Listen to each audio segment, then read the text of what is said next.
Hi, Neepa. Hi, Karen. How are you? Good. Nice to have you on today. Thank you. You as well. And thank you for having me as your guest. Yeah, I'm excited about this because I think what you're doing is really important for people to know and to have some knowledge of how to get through their divorce, right? I So, agree. do you want to tell us a bit about what you are and what you do? Sure. I would love to. So, I am basically a CDC certified divorce coach, and I work with women who are going through divorce. Like, I provide them tools and techniques so that they can avoid major mistakes and they can also rationalize their expenses and have more clarity about their future. And I specialize working with immigrants and expats because I have seen they face additional challenges. Me, myself being from other country, being an expat, I understand there are additional challenges and there are gaps where if you have some help and support and guidance, it definitely helps you make some informed decision. So that's what I specialize in working with them. Hmm. And Which is really important, right? yeah, yeah. And this is one of the challenges like we are going to cover today. Yeah, so the topic of today's live is filing for divorce locally Mm-hmm. or in your home Right. country. And that really matters. I don't do a lot of people know Yeah. what to do? True. Like do they know? Like you could explain to us what they need to do, Sure. right? Yeah, because there are a lot of factors involved here. No matter what country you are from, Hmm. if you got married outside in your home country and now living here, this is one of the very few first questions I get is what is good? Should I take my divorce here in this country or should I file for in the home country? Well, I always say there are a lot of factors that you should be aware about or educate yourself first so that you know what is right for you. And then when you take the decision, it becomes your informed, rational decision and you don't end up, with future consequences. So let me touch base some of them and hopefully it helps others. So one of the first things I always say is what is the rule of the country, your home country where you got married, right? Hmm. Because sometimes what happens is the dissolution of marriage, which is divorce, in your home country may have different rules. And if you think that you need approval of that country or if you need to go back and live in that country, will your country accept it? And if accepted, are there any additional steps if you need to take if you plan to take divorce here in the current country, which is Hmm. USA, right? So that's something is very important. So why I say this is because let me give you an example. Like for India, for example, India is basically more of a Hindu country, right? So marriage there gets as per Hindu Marriage Act. And the dissolution of marriage is like they don't have no fault most of the time.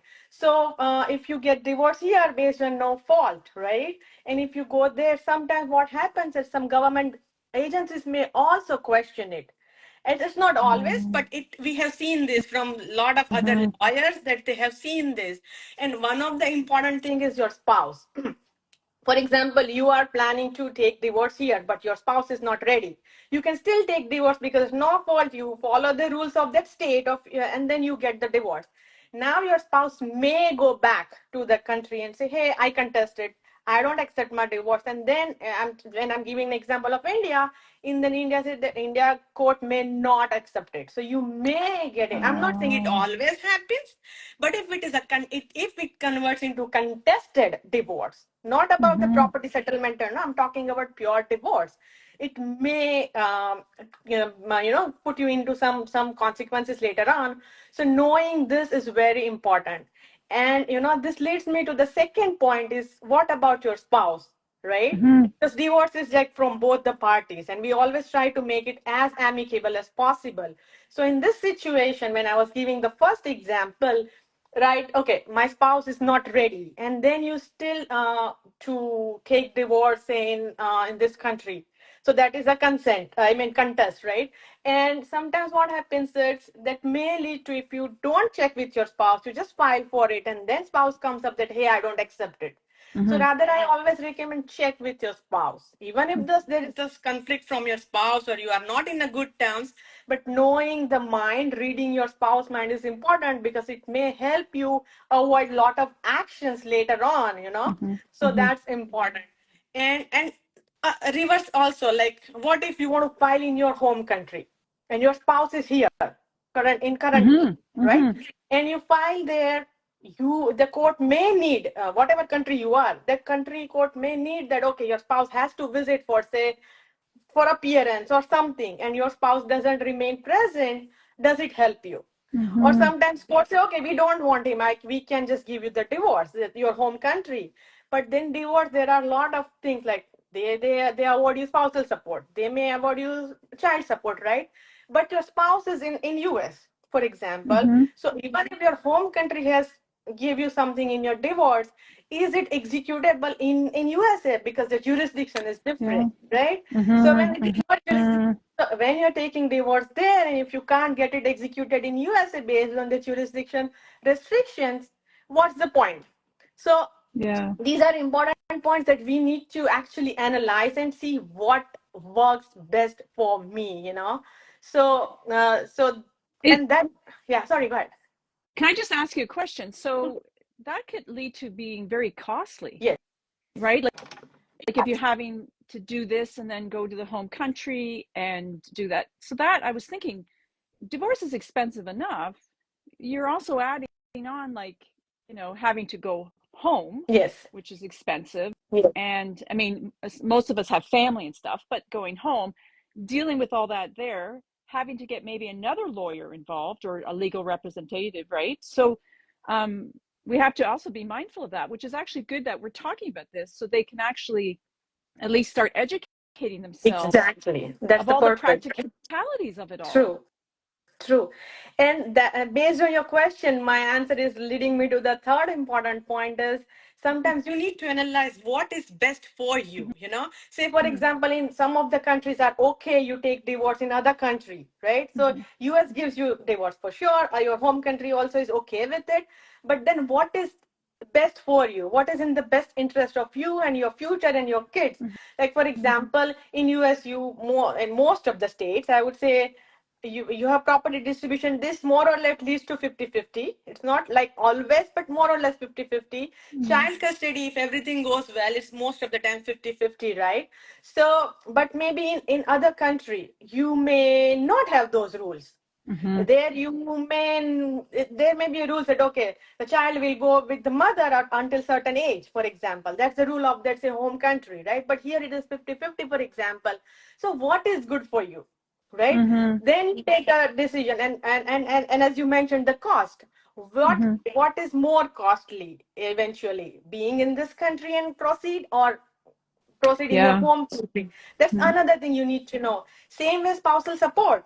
In some countries like Mexico, like there, you have to claim for alimony, the spousal support, right?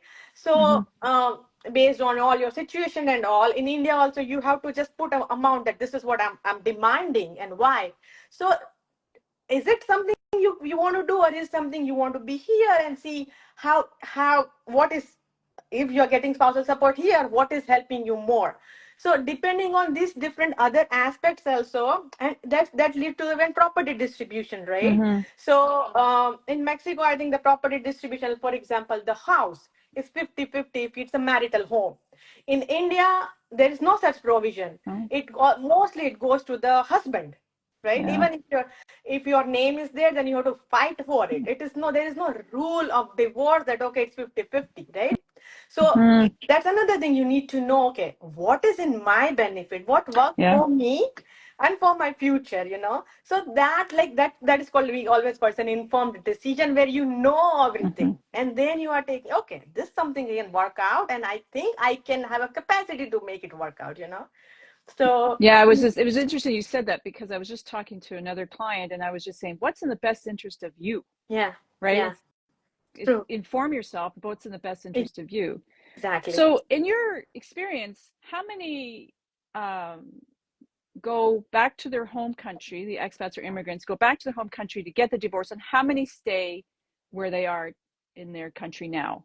Do you notice like the statistics, or do you know the numbers, or what you see more common? Well, rather than statistics, I would say like the common understanding is like prefer people when they, for example, if they are in this country and both the spouse are okay to take divorce, they just try to prefer it to be here. Why? Mm-hmm. Because they are living here, they have a setup here, they have kids here, you know.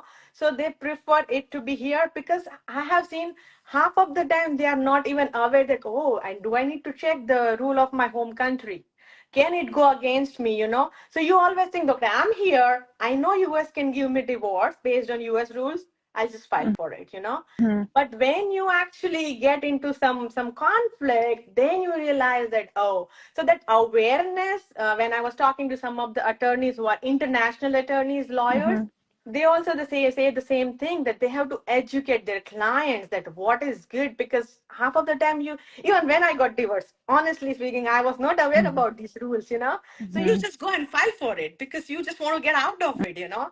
So Mm-hmm. but so the that is what happens actually in practicality.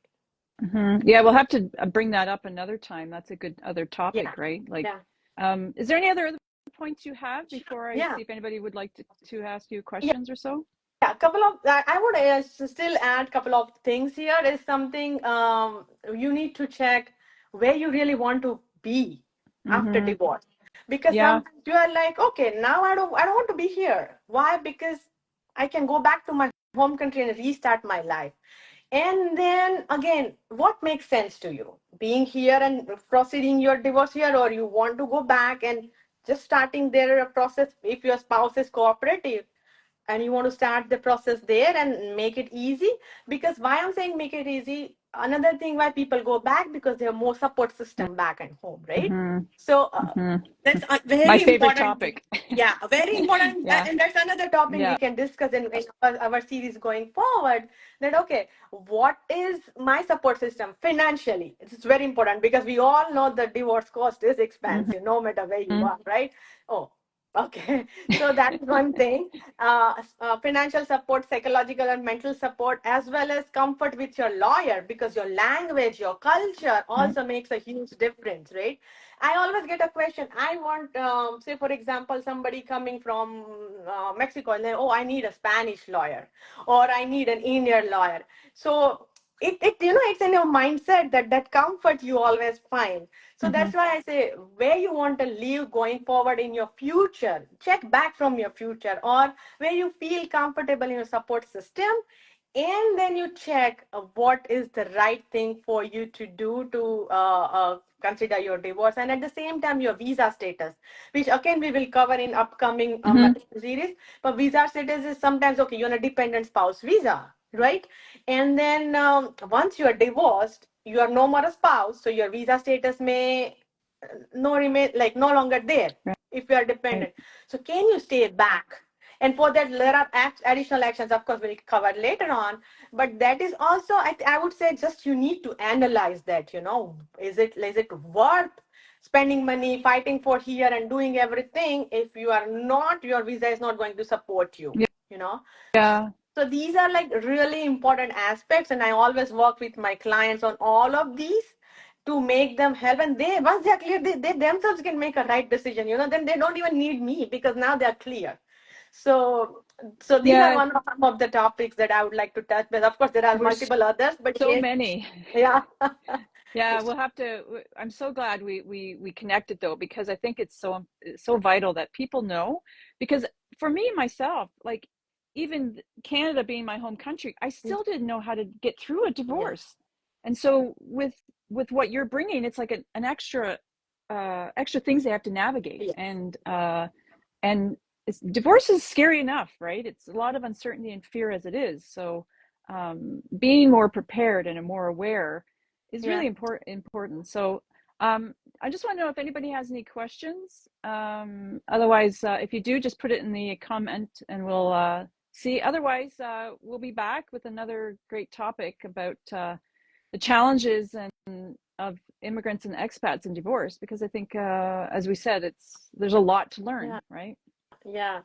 And yeah, if anybody has any question, feel free to reach out right now or later on to either myself or Karen. Yeah. We would be happy to help you as much as we can in whatever way we can.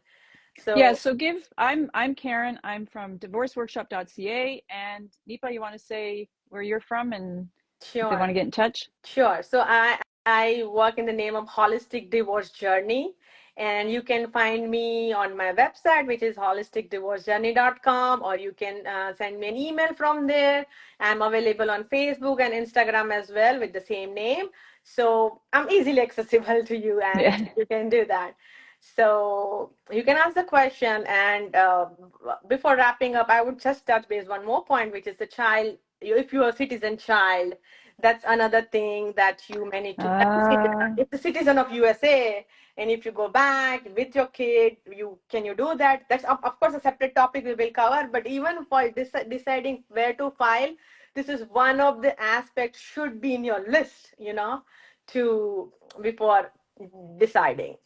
Yeah. yeah, that's a good topic too. Children would be another good It is a topic that because very that's important because there are different countries, like for example, Mexico, of course we'll cover later. It's a reciprocatory conditions, like for child custody. For example, US gives the divorce, right? And they award child support, and mhm, you go back to Mexico, and now you're living in Mexico. Then still in Mexico you can get it executed even if you got divorced. The decree is from divorce, I mean from USA, but USA decree or order you can get executed in Mexico, because US and Mexico has a reciprocatory mhm, conditions, like the rule. So there are different rules.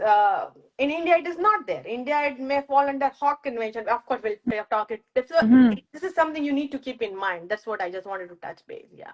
Yeah, that's what I said. We have a Yeah. lot to Yeah. Yeah. we have a Yeah. lot to cover here, but I'm excited we're connected and I'm excited we're going to grow together Yes. so and help others. So you can reach out to me and I'll get you to Neepa or whatever. And yeah, and I'm Karen from Divorce Workshop. Thank you for coming. Yeah. And thanks Neepa, and we'll talk Of soon. course, it was pleasure.